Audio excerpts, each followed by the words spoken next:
Assalamualaikum warahmatullahi wabarakatuh. Perkenalkan, nama saya Yaksan Fauzian Agilia. Saya ada di kelompok 5, mau mempresentasikan tentang pemikiran tokoh-tokoh filsafat Islam di dunia barat. Belum melanjut ke tema, saya akan menjelaskan tentang filsafat Islam. Filsafat Islam itu hasil sublimasi dari filsafat Yunani, yang dimana dalam secara historis bisa kita uraikan bahwa filsafat Islam itu hasil sublimasi dari filsafat Yunani yang bersumber. Bedanya filsafat Yunani dan filsafat Islam itu adalah filsafat Islam bersumber pada kerangka berpikirnya Al-Quran dan Al-Hadis, sedangkan filsafat Barat lebih ke logis. Nah, dari situ muncullah tokoh-tokoh pemikir atau bisa dibilang tokoh-tokoh filosofis dari Islam itu sendiri, yang dimana diantaranya pemikiran tokoh filsafat Islam dunia barat. Yang kesatu adalah Ibnu Bajjah. Yang pertama, Ibnu Bajjah berargumentasi tentang akal dan pengetahuan. Menurut Ibnu Bajjah, akal merupakan bagian terpenting bagi manusia, yang memang karena akal itu diciptakan Tuhan untuk berpikir. Dalam Al-Quran itu sudah tersirat, afala ta'qilun afala tatafakkarun. Ia berpendapat bahwa pengetahuan yang benar dapat diperoleh lewat akal. Akal ini merupakan satu-satunya sarana yang melaluinya kita mampu mencapai kemakmuran dan membangun kepribadian. Yang kedua, Ibnu Bajjah berargumentasi tentang materi dan bentuk. Menurut Ibnu Bajjah, materi dapat bereksistensi tanpa harus ada bentuk. Yang ketiga, menurut Ibnu Bajjah berargumentasinya adalah teori istisol. Gimana teori istisol itu? Teori istisol itu adalah percaya bahwa pengetahuan tidak diperoleh semata-mata melalui indera. Pertimbangan-pertimbangan universal dan niscaya ini ilmu yang prediktif dan eksplanatif serta landasan bagi penalaran apodeutik tentang alam hanya dapat dicapai dengan bantuan akal aktif. Tokoh yang kedua adalah Ibnu Tufail. Ibnu Tufail berargumentasi tentang Tuhan dan kekekalan alam. Menurutnya, mengenai pandangan bahwa dunia dan Tuhan sama-sama kekal. Ibnu Tufail mempertahankan pendapat mistisnya bahwa dunia itu bukanlah sesuatu yang lain dari Tuhan. Mengenai esensi Tuhan yang ditafsirkan sebagai cahaya, yang sifatnya esensialnya merupakan penerangan dan pengejauhan, sebagaimana dipercaya oleh Al-Ghazali. Ibnu Tufail memandang dunia ini sebagai pengejauhan dari esensi Tuhan sendiri dan bayangan cahayanya sendiri yang tidak berawal ataupun berakhir. Dunia tidak akan hancur sebagaimana yang ada pada kepercayaan akan hari penentuan. Tokoh yang ketiga adalah Ibnu Rushd. Ibnu Rushd berargumentasi tentang agama dan filsafat. Ibnu Rushd antara lain menegaskan bahwa antara agama atau Islam dan filsafat tidak ada pertentangan menurutnya.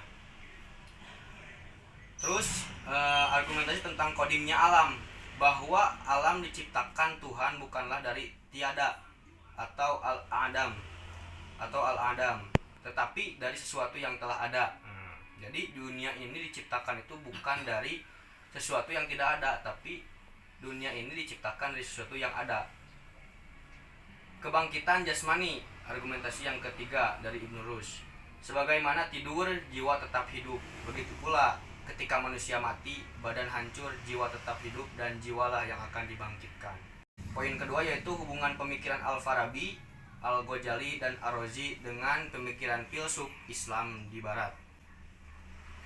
Al-Farabi berpendapat, atau pemikiran Al-Farabi yang sama dengan Ibnu Bajjah adalah ia tidak melihat pencairan mistik sebagai saingan bagi sains, tetapi sebagai puncak dan buah sains. Selain itu, dalam teori pemerintahan tampaknya Ibnu Bajjah mempunyai hubungan tersendiri dengan Al-Farabi lantaran perhatiannya yang sama besar dengan Al-Farabi terhadap isu-isu etika dan politik.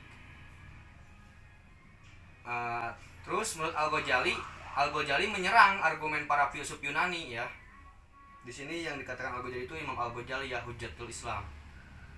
Al-Ghazali itu menyerang argumentasi para filsuf Yunani dan Islam dalam beberapa persoalan. Di antaranya menyerang dalil Aristoteles tentang ajalinya alam. Banyak pemikiran Al-Ghazali yang ditentang oleh Ibnu Bajjah karena ia pengikut Aristoteles. Jika Ibnu Bajjah lebih banyak menentang, lain halnya dengan Ibnu Tufail yang justru mencari jalan tengah antara Al-Ghazali dan Ibnu Bajjah. Jadi menurut yang saya ketahui tentang referensi Al-Ghazali itu mengkritik filsafat Yunani dengan filsafat lagi. Bukan berarti Imam Al-Ghazali itu melarang tentang kita berpikir atau mencari tentang filsafat. Yang ketiga adalah tokoh Ar-Razi. Walaupun ia terkenal di barat karena pemikirannya di bidang kedokteran, namun pemikirannya terkait agama dan filsafat sangatlah berbeda dibandingkan dengan filosofis lainnya, yakni menyelaraskan pemikiran filsafat dengan agama. Pemikiran ini kemudian didukung oleh Ibn Rushd. Dapat kita simpulkan dari berbagai argumentasi para filsuf di atas, dapat ditarik beberapa kesimpulan. Pertama, Ibnu Bajjah tidak hanya menekuni ilmu dan falsafat, tetapi juga terlibat dalam politik ya. Filsafat Ibnu Bajjah didasarkan pada realitas karena ia adalah penganut filsafat dan logika karya-karya Al-Farabi. Dengan teori Ittisal, Ibnu Bajjah menempatkan posisi manusia